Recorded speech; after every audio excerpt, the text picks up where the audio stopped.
Assalamualaikum warahmatullahi wabarakatuh. Perkenalkan, nama saya Graha Aditya Saputra, NIM 19501241002. Saya dari Prodi Pendidikan Teknik Elektro kelas A 2019. Saya di sini akan menjelaskan terkait materi yang berjudul Material Handling untuk memenuhi penugasan mata kuliah Manajemen Industri tahun 2020. Oke, kita lanjut. Terkait pengertian material handling, apa sih pengertian material handling itu? Sebelum kita membahas lebih lanjut terkait material handling, kita tentunya harus tahu terlebih dahulu apa yang dimaksud material handling.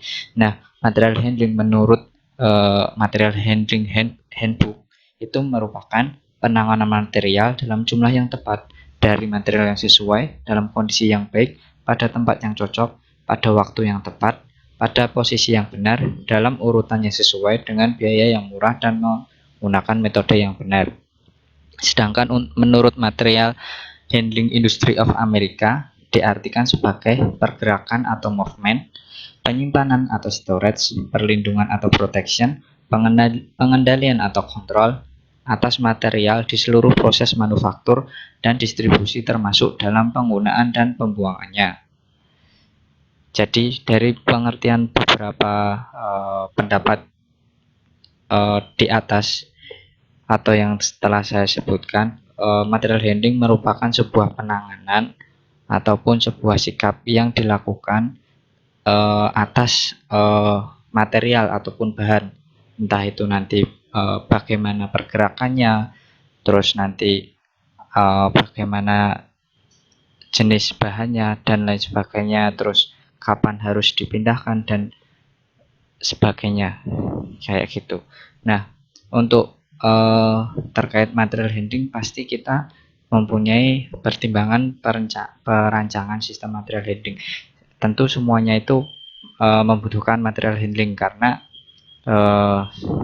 mat, sebuah material ataupun sebuah pengendalian itu butuh yang namanya perencanaan. Nah, apa saja sih perencanaan untuk material handling? Yang pertama itu adalah karakteristik material. Yang kedua adalah tingkat aliran. Yang ketiga adalah tipe tata letak pabrik. Nah, yang pertama pertimbangan perencanaan pertama yaitu karakteristik material.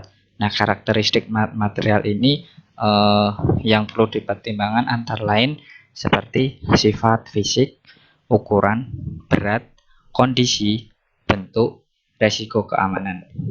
Nah, jadi terkait bentuk yang bisa dilihat secara langsung oleh mata kita terkait bentuk, sifat, kondisi, dan lain sebagainya.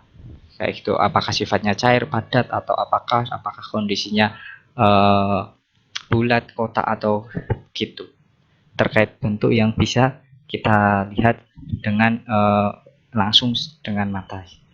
Nah, untuk yang perancangan sistem yang kedua terkait tingkat aliran. Nah, tingkat aliran itu mempunyai dua hal keutamaan. Yang pertama adalah menyangkut kuantitas ataupun jumlah banyaknya dari suatu material ataupun bahan yang akan kita kendalikan. Yang kedua adalah jarak perpindahan material tersebut dari satu tempat ke tempat yang lain. Untuk itu tingkat aliran. Nah, yang ketiga adalah tipe tata letak pabrik. Nah, tipe tata letak pabrik itu dibedakan menjadi tiga. Yang pertama, fixed position layout ataupun posisi pasti, posisi yang sudah nggak bisa berubah-ubah. Ketika kita udah meletakkan material situ, ya udah material itu akan terletak di posisi itu seutuhnya ataupun selamanya. Yang kedua adalah proses layout, dan yang ketiga adalah produk layout. Untuk proses layout ini biasanya kita menggunakan forklift, terus ya ibarat kayak hand palette, nah kayak gitu. Itu karena kenapa disebut proses layout, karena material sedang diproses. Nah, untuk produk layout ini biasanya kita untuk memindahkan itu menggunakan truk dan sejenisnya. Biasanya truk kontainer ataupun apa untuk perpindahan produk dari pabrik ke distributor misalnya. Nah, itu. Untuk eh, tiga perencanaan ini perlu diperhatikan karena merupakan sangat penting, dan juga dengan kita mempertimbangkan ketiga eh, hal tersebut, maka juga bisa untuk meminimalisir eh, kemungkinan kecelakaan kerja gitu. Terus kita lanjut terkait prinsip-prinsip material handling. Nah, prinsip-prinsip material handling itu apa saja sih? Nah, yang pertama adalah perencanaan. Nah, untuk perencanaan tersebut eh, pasti kan seperti eh, semua hal, seperti apapun kita hidup aja mempunyai perencanaan. Nah, material handling pun juga begitu, karena setiap semua aktivitas pencegahan ataupun penanganan harus direncanakan. Ketika kita eh, ingin memindahkan barang ataupun ingin meletakkan barang, itu harus merencanakan gimana baiknya, terus apa saja risiko yang akan terjadi kayak gitu. Dan yang kedua adalah prinsip sistem. Nah, prinsip sistem ini eh, dia mengidentifikasi aktivitas pemindahan material yang terjadi dalam sistem operasi yang terkondisi. Hal tersebut meliputi vendor, terus yang kedua adalah storage ataupun penyimpanan, atau yang ketiga adalah receiving, dan yang keempat inspeksi, yang kelima adalah production, yang keenam adalah packing, dan yang ketujuh adalah shipping, ke-8 adalah warehousing, dan ke-9 adalah transportasi, dan yang terakhir adalah pelayanan konsumen. Itu terkait prinsip-prinsip sistem. Nah, untuk prinsip aliran material itu eh, merupakan sebuah perencanaan urutan operasi serta susunan peralatan untuk memaksimalkan aliran material. Jadi setiap material itu harus mempunyai urutan-urutan tahapan-tahapan sebelum material tersebut menjadi sebuah produk ataupun bahan jadi. Yang ketiga adalah prinsip penyederhanaan. Nah, untuk prinsip penyederhanaan sendiri itu merupakan dengan metode penggabungan ataupun menghilangkan dan bisa juga mengurangi material dan atau peralatan yang tidak perlu gitu. Misalkan ada sebuah peralatan yang tidak perlu, itu bisa kita hilangkan. Atau ada bahan kelebihan, nah itu bisa kita kurangi kayak gitu. Atau misal perlu bisa juga digabungkan, misal dalam sebuah pengiriman dengan tujuan tempat yang sama, tapi di dalam truk masih ada space untuk produk lain, bisa dimasukkan di situ. Itu merupakan penggabungan. Nah, terus lanjut. Yang kelima adalah prinsip gravitasi. Apa sih prinsip gravitasi itu? Prinsip gravitasi, yang namanya gravitasi itu pengertian adalah kita bisa memindahkan barang dengan memanfaatkan gaya gravitasi bumi. Seperti itu jika memungkinkan, dengan catatan jika memungkinkan. Kita bisa menggunakan prinsip gravitasi bumi. Dan yang keenam adalah prinsip pemanfaatan ruang. Nah, memanfaatkan ruang ini maksudnya apa? Yaitu memanfaatkan volume ruang dari sebuah pabrik ataupun bangunan dengan maksimal, dengan cara mengisi sudut-sudut yang kosong dengan tatanan yang rapi dan sesuai dengan standar kayak gitu. Nah, terus untuk yang ketujuh adalah ukuran satuan. prinsip ukuran satuan ataupun prinsip load unit load. Nah, gitu.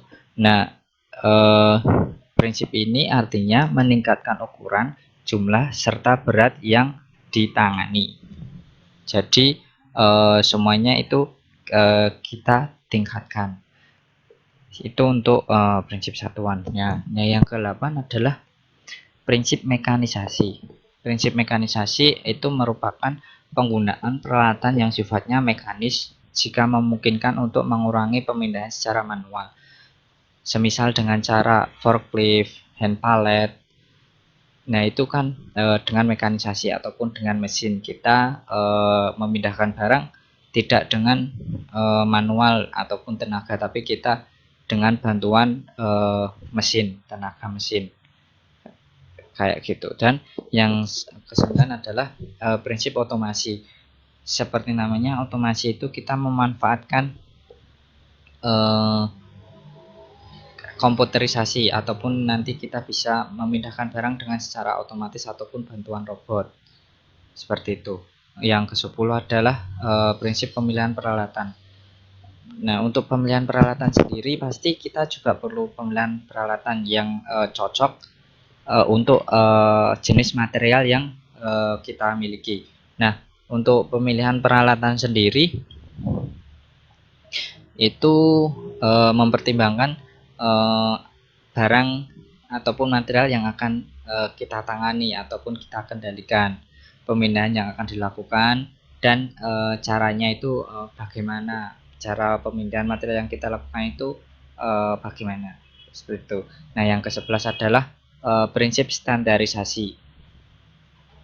Nah, standarisasi ini pasti setiap industri ataupun pabrik itu membuat ataupun membakukan dan membuat standar pada cara, jenis, dan ukuran peralatan pemindahan ataupun material dan bahan kayak gitu. Jadi tidak sembarang bisa dilakukan, karena jika tidak memenuhi standar maka material ataupun peralatan tersebut tidak boleh digunakan ataupun diproses kayak gitu. Dan yang ke-12 adalah prinsip adaptabilitas. Nah, untuk prinsip adaptabilitas sendiri merupakan menggunakan peralatan yang bisa melakukan berbagai pekerjaan dan tidak memerlukan waktu serta biaya perubahan atau setting yang begitu berarti. Jadi maksud dari adaptabilitas ini untuk kita memperbarui peralatan kerja, tapi dengan tidak menambah biaya ataupun setting yang begitu berarti. Dan yang selanjutnya, nah yang ketiga adalah perbandingan bobot mati. Prinsip perbandingan bobot mati. Apa maksudnya prinsip perbandingan bobot mati? Nah, prinsip perbandingan bobot mati itu merupakan meminimalisasikan perbandingan bobot mati peralatan yang bergerak terhadap beban muatan yang dipindahkan. Dan yang ke-14 adalah prinsip utilisasi. Nah, prinsip utilisasi itu merupakan alat pemindahan material sekaligus operatornya harus selalu bekerja. Jadi ketika sebuah alat untuk pemindahan material itu bekerja, maka operator di situ juga harus bekerja kayak gitu. Dan yang ke-15 adalah prinsip perawatan. Prinsip perawatan sendiri itu merencanakan sebuah maintenance rutin untuk pencegahan dan perbaikan yang sifatnya sudah terjadwal. Nah, itu maintenance itu bisa untuk peralatan, bisa untuk controlling bahan. Nah, yang ke-16 adalah prinsip ketinggalan zaman ataupun obsolescence. Nah, itu maksudnya itu mengganti alat-alat operasi, alat-alat peralatan pemindahan dengan sistem yang baru. Dengan sistem yang baru dengan catatan berdampak pada keefisien kerja. Misal peralatan yang lama sudah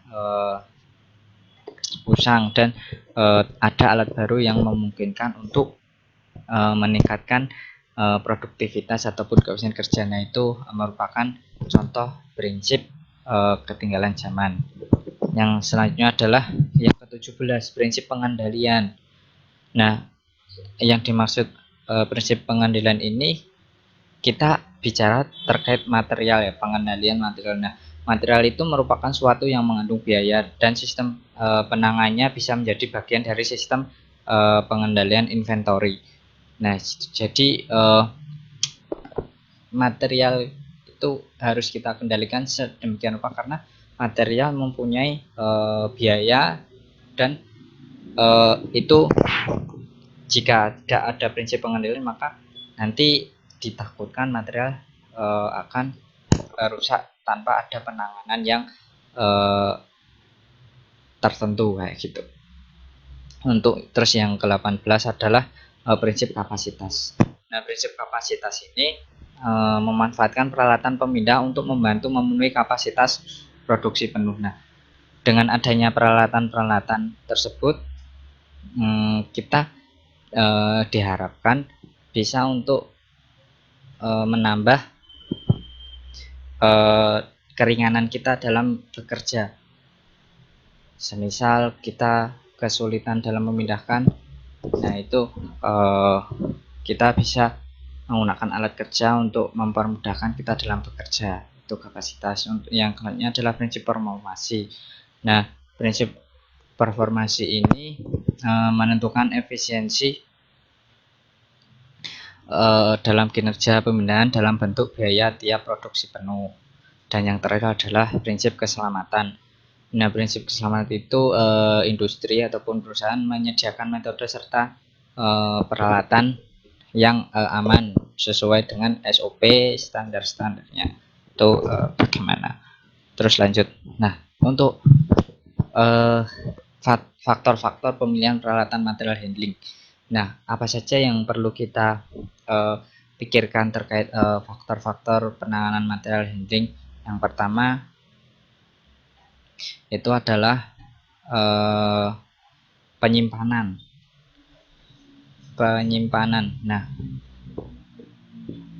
Nah, maksudnya itu apa penyimpanan?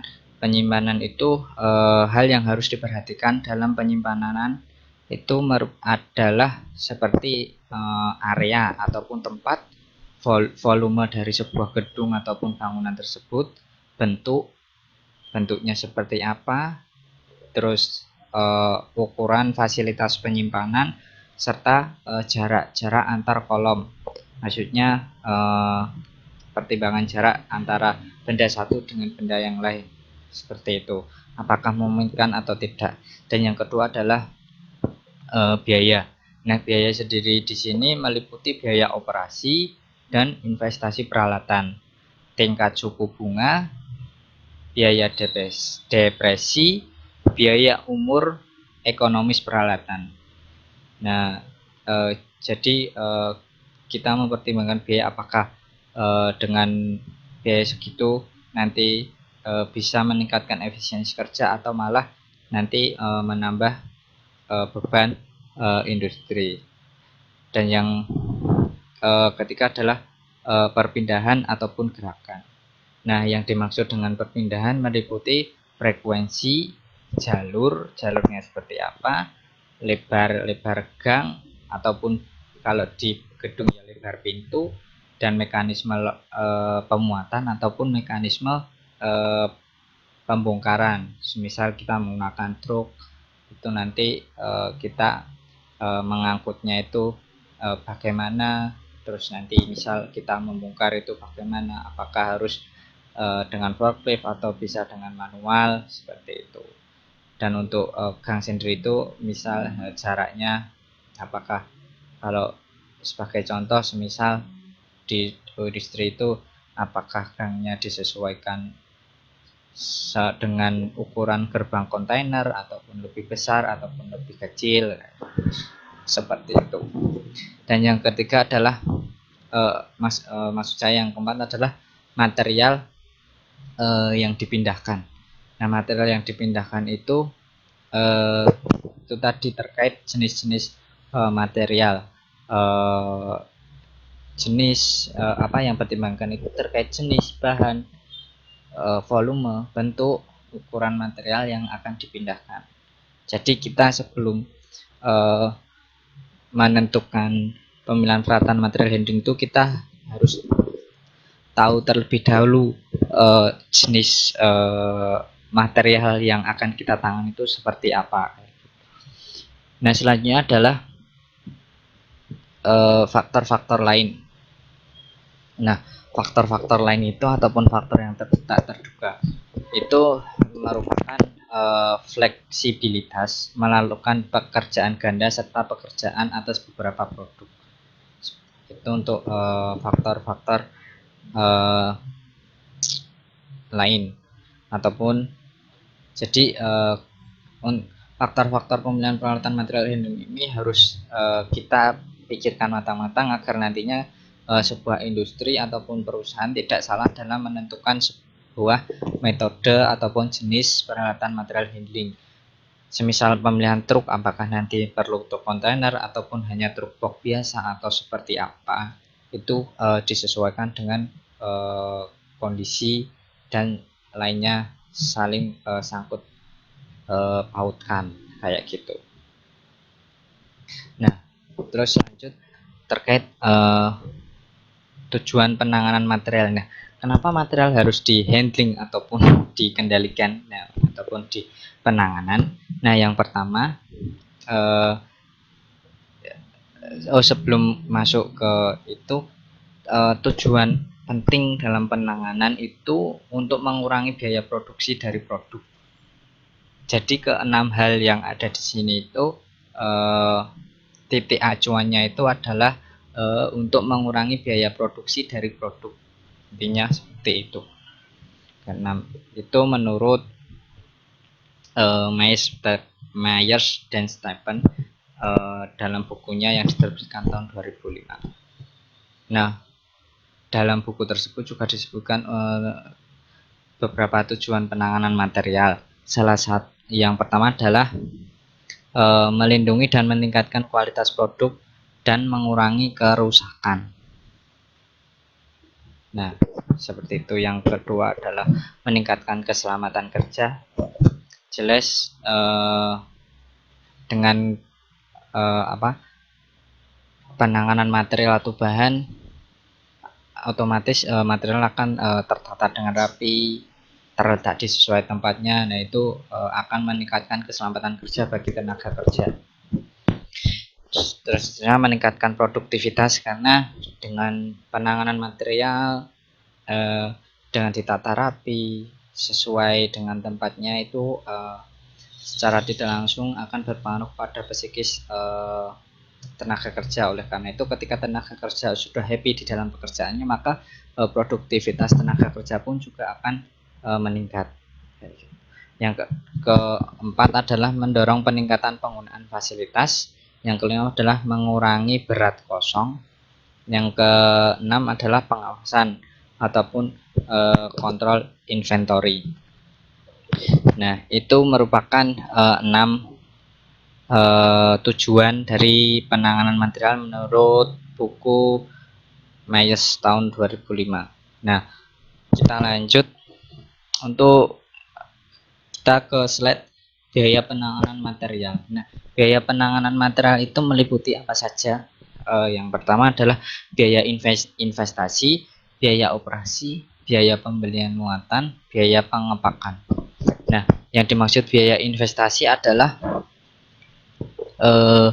biaya ketika membeli sebuah peralatan, harga komponen alat bantu, dan biaya instalasi untuk mendukung kinerja peralatan dan mempermudah operator. Jadi keseluruhan biaya yang digunakan dalam pembelian alat ataupun barang-barang pendukung alat tersebut untuk mempermudahkan operator seperti itu.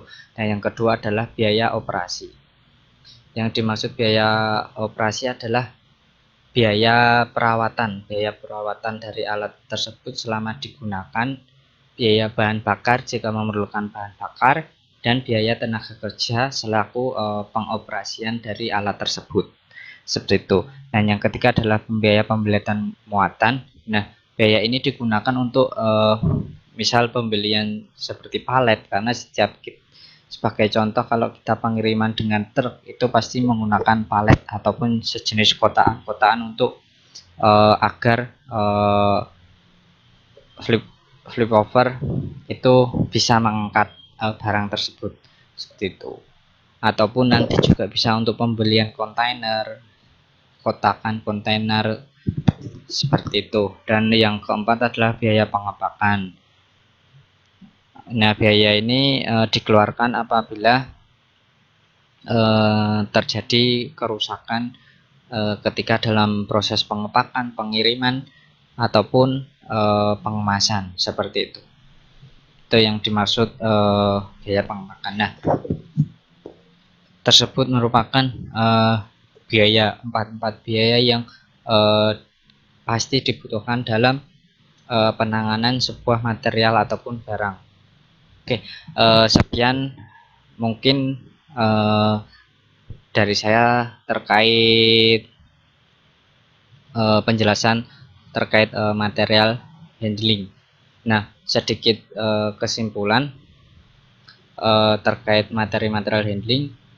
Jadi material handling itu merupakan cara ataupun metode kita dalam menangani atau mengendalikan material, baik pemindahan ataupun pengepakan dan lain sebagainya dengan sesuai dan metode yang benar. Nah, material handling ini sangat penting kita terapkan di dunia kerja ataupun industri, karena sebuah material ataupun bahan itu merupakan objek utama untuk kita proses seperti itu. Itu mungkin kesimpulan yang bisa didapat, dan dengan penanganan material handling yang tepat itu bisa meningkatkan ataupun bisa mengecilkan resiko penanganan kecelakaan kerja. Mungkin cukup sekian yang bisa saya jelaskan, banyak salah mohon maaf. Terima kasih.